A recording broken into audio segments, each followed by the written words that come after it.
अब हम short number 2 करने लगे हैं, ठीक है। ये बेसिकली आपके पास ऐसे सवाल आ सकता है कि prove F is equals to I L B, ठीक है ना, F is equals to I L B sine theta, ऐसे आ सकता है। या ऐसे पूछ सकते हैं force on current carrying conductor in uniform magnetic field. Uniform magnetic field यानी ऐसी मैग्नेटिक फील्ड जिसमें कोई चेंज ना आए, और करंट कैरिंग कंडक्टर यानी कि एक ऐसा वायर लो जिससे करंट पास हो सकता हो, ठीक है। तो कंसिडर कर लो एक कंडक्टिंग वायर है, कंडक्टिंग वायर यानी कि जिससे करंट पास हो सकता है, जिसकी लेंथ क्या है एल और एरिया क्या है ए।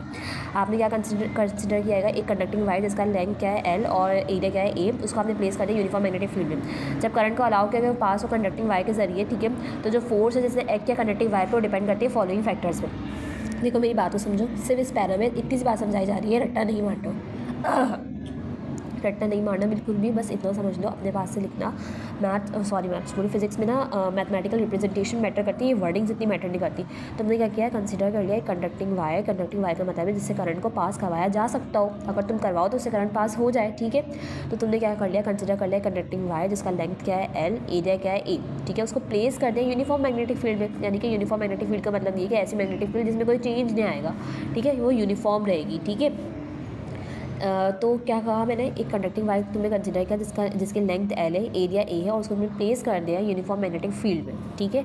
तो जो फोर्स एक्ट करेगी करंट कैरिंग कंडक्टर वायर में, कब, जब तुमने करंट को अलाउ किया कि उससे पास हो, तो जो फोर्स एक्ट करेगी आपकी क्या नाम है कंडक्टिंग वायर पे, वो डिपेंड करेगी फॉलोइंग फैक्टर्स पे। The force on the conductor is directly proportional to the current. जो फोर्स क्या नाम है आपके वायर के ऊपर लग रही होगी, आपके तार के ऊपर, वो करंट के डायरेक्टली प्रोपोर्शनल होगी, वो उसकी लेंथ के डायरेक्टली प्रोपोर्शनल होगी, और वो यूनिफॉर्म मैग्नेटिक फील्ड के भी डायरेक्टली प्रोपोर्शनल होगी, और वो डायरेक्टली प्रोपोर्शनल होगी जो एंगल बन रहा होगा उनके दरमियान में, साइन थीटा के दरमियान में, ठीक है। आप सारे इक्वेशंस को कंबाइन कर दो तो आपको इस तरीके से मिल जाएगा। जब प्रोपोर्शनैलिटी का साइन हटाओगे तो एक कॉन्स्टेंट आएगा, और वो कॉन्स्टेंट के होगा, ठीक है।